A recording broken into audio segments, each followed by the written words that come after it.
Supporters praying for a goal. Beckham to take. The 93rd minute at Old Trafford.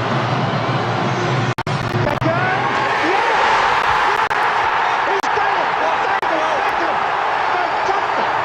It's 2-2 and England may go into the World Cup automatically.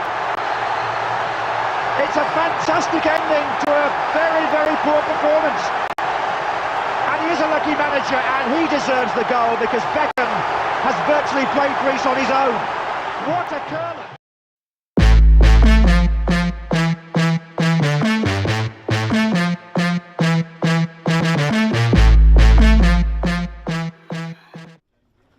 Football star honoured for his services to sport and charity. He's 50 years old now, named on King Charles' birthday honours list earlier this year. Knighted at Windsor Council, as I mentioned, and then he spoke to reporters.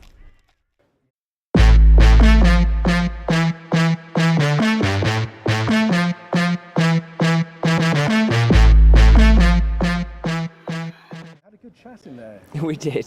King. So, can you tell us what you were talking about? Well, actually, he was admiring my suit, and I actually said he was the inspiration.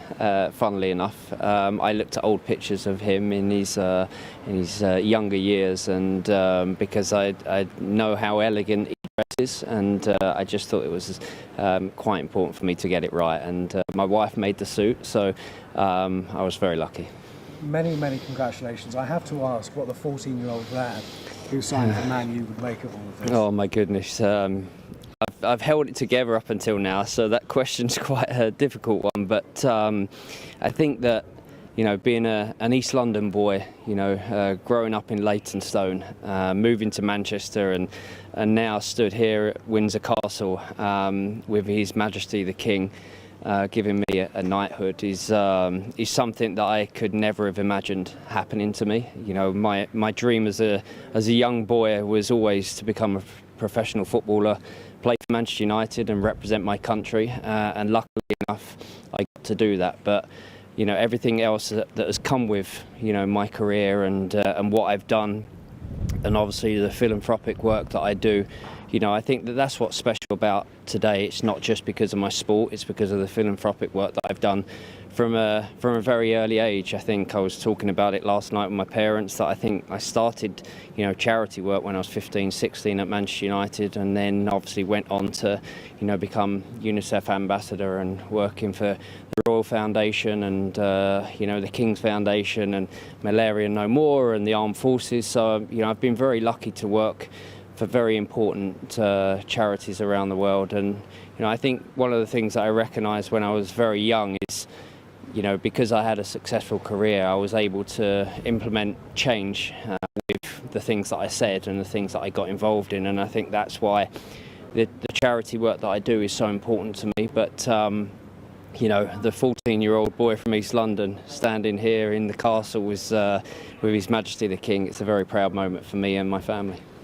You grew up in a family that adored the royal family. Yeah. So how special for you to have your parents here as well today? Like, I think that obviously, you know, when I was last honoured for my OBE, I brought my grandparents, and that was very special because the royal family have played a huge role in our family over the years, and we know how important our royal family is. And you know, it's the most important institution in the world and the most respected institution in the world. So to be stood here today, being honoured as an East End boy, you know, and to have done what I've done and be able to work, you know, with the charities that I've worked with and played with the teams that I've played with and the players that I've played with and the managers that I've played under. And I also want to thank the British people as well, because, you know, with their support over the years, it's been it's one of the reasons why I'm here today. So it's a big moment.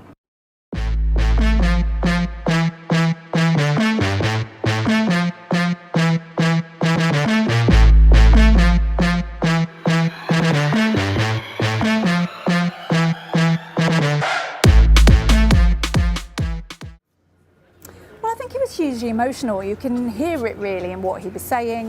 He was there with his dad Ted and his mum Sandra, as well as Lady Beckham, and his dad Ted was a huge part of his career. He used to take him up and down to Manchester United all the time, to training, practicing free kicks with him. He's always spoke about his dad being such a massive part of his life, and I was able to briefly chat to his dad as well. He was just so proud, just absolutely beaming watching him. So it was a real family affair today, and I think, obviously he was knighted for his work in football. He's a global football icon, but it's his work with charity that he's done, particularly over the last 20 years, that has really earned him this honour. He's been working with UNICEF particularly for around 20 years. He's now an ambassador for the King's Foundation. The pair had a really lovely chat today. You could see they really enjoyed each other's company. We know they've been swapping beekeeping tips because Sir David has an estate in the Cotswolds where he makes his own honey from his bees, and they have a mutual love of the countryside. So that's something that has bonded the pair of them. But it's most certainly his football work that's made him what he is in terms of culturally,